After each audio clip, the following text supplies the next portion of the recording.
السلام علیکم۔ آج کی کہانی کا نام ہے جامن کا درخت۔ انسان کی زندگی میں کچھ واقعات ایسے ہوتے ہیں جو انسان کی زندگی پر گہرے اثر اور گہرے نقوش چھوڑ جاتے ہیں۔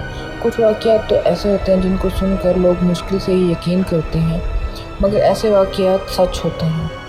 ایک ایسا ہی واقعہ سنیں جو کہ ہمارے دوستوں کے ساتھ پیش آیا۔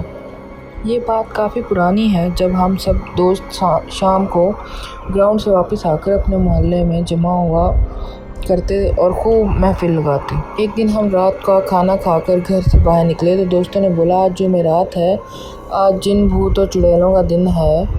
میں جن بھوتوں پر یقین تو رکھتا تھا پر کبھی ان سے آمنا سامنا نہیں ہوا تھا، تو میں اس کی بات سن کر ہنس دیا۔ اس نے میری طرف غصے سے دیکھا اور بولا، یہ جو گاؤں کے باہر کھیتوں میں جامن کا درخت ہے، اس پر آج جن بھوت آئیں گے؟ اگر نہیں یقین تو تم سب میرے ساتھ جا کر دیکھ لو۔ ہم سب نے حامی بھر لی اور اس کے ساتھ چلنے کو تیار ہو گئے۔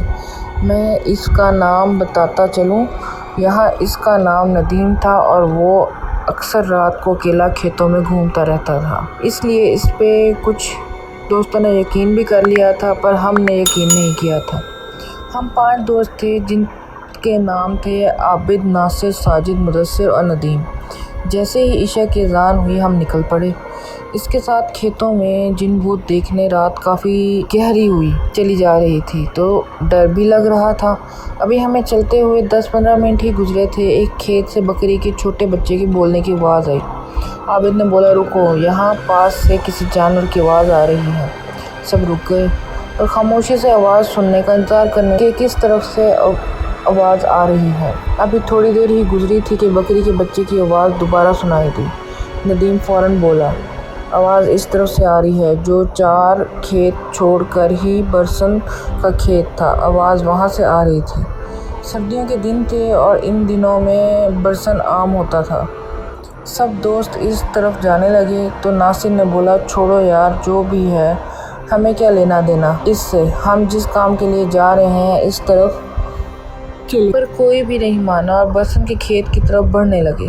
سب بھی وہاں جا کر دیکھا تو ایک چھوٹا سا بکری کا بچہ وہاں کھیت میں بیٹھا تھا۔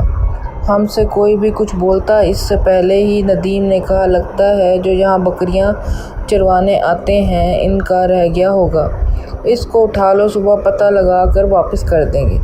سب نے اس کی بات سے اتفاق کیا اور ایسا ہی کیا۔ اس کو ہم نے اٹھا لیا اور اپنی منزل کی جانب بڑھنے لگے۔ رات کافی گہری ہوتی چلی گئی اور ہمارے ڈر میں مزید اضافہ ہوتا رہا، کیونکہ کھیتوں میں طرح طرح کے جانوروں کی آوازیں آ رہی تھیں۔ مدثر نے بولا، یار ہم کو واپس جانا چاہیے، آگے بہت خطرہ ہے۔ سب اس پر ہنسنے لگے اور اس کو ڈرپوک کہنے لگے۔ خیر وہ خاموشی سے ان کے ساتھ چلتا رہا۔ پھر راستے میں ہمیں سیٹی کی آواز آنا شروع ہو گئی۔ سب رک گئے اور ایک دوسرے کی طرف دیکھنے لگے۔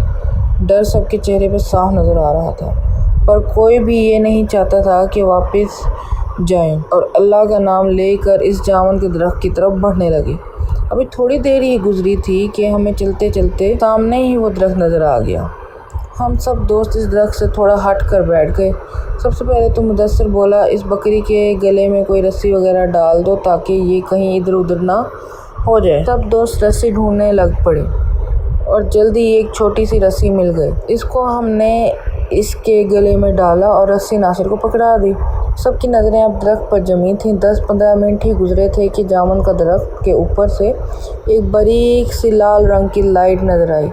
وہ لائٹ اتنی باریک تھی، اتنی تیز تھی، یہاں بتانا مشکل ہے، اور لائٹ کبھی درخت پر جاتی تھی، کبھی درخت سے نیچے آتی۔ ہماری خوف کے مارے برا حال ہو رہا تھا اور ساتھ ہی پراسرار آوازیں آنا شروع ہو گئیں اور ہم سب نے اونچی آواز میں درود پڑھنا شروع کر دیا۔ کچھ دوست تو وہاں سے بھاگنے کے لیے تیار تھے، ہم نے روک رکھا تھا ان کو۔ پھر سب نے ہی محسوس کیا کہ لائٹ اب ہماری طرف بڑھ رہی تھی۔ جب سب نے یہ منظر دیکھا تو وہاں سے بھاگنے میں ہی بہتری سمجھی اور اتنی سپیڈ سے سب وہاں سے الٹے پاؤں دوڑے۔ ہمارے پیچھے اتنی خوفناک آوازیں بلند ہو رہی تھیں، جیسے یہی محسوس ہو رہا تھا جیسے وہ بالکل ہمارے پاس ہی ہیں، کسی بھی لمحے وہ ہم سب کو نقصان پہنچا سکتی ہیں۔ ہم نے ہمت نہ ہاری اور بھاگتے رہے، ورد کرتے رہے اور واپس گاؤں آ کر سانس لیا۔ جب ہم سب گاؤں کی حدود میں پہنچ گئے تو مدثر نے ناصر کی طرف دیکھا اور پوچھا، آپ کے پاس بکری کا بچہ تھا، وہ کہاں چھوڑ آئے؟ اس نے ہاتھ کی طرف دیکھا تو اس کے ہاتھ میں صرف رسی تھی۔ اس نے بولا جب ہم وہاں سے بھاگ رہے تھے تو یہ صرف رسی ہی تھی۔ بکری کا بچہ کدھر گیا اس کو کچھ معلوم نہیں۔ جب وہاں سے واپس دوڑے تو وہ بکری کا بچہ وہاں ہمارے ساتھ نہیں تھا، صرف یہ رسی ہی تھی۔ کیا وہ سچ میں بکری کا بچہ تھا یا کوئی اور مخلوق تھی؟ سب دوستوں نے کہا جو بھی تھا ہم صبح وہاں جا کر ضرور دیکھیں۔ جب صبح ہوئی تو کوئی بھی وہاں جانے کو تیار نہیں تھا سوائے ندیم اور مدثر کے۔ وہ دونوں کھیتوں میں گئے اور اسی جگہ گئے تو جہاں انہوں نے وہاں بکری کے بچے کو مرا ہوا جو جامن کے درخت کے بالکل قریب ہی پڑا تھا۔ اس کے صرف ہڈیاں ہی ہڈیاں نظر آ رہی تھیں۔ اس بکری کے بچے پہ گوشت کا نام و نشان بھی نہیں تھا۔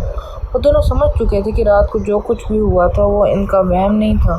اس درخت پر واقعی کچھ ایسا تھا جو ندیم نے بولا تھا۔ اس کے بعد وہ واپس آ گئے اور کبھی بھی رات کے ٹائم باہر گھومنے سے توبہ کر لی۔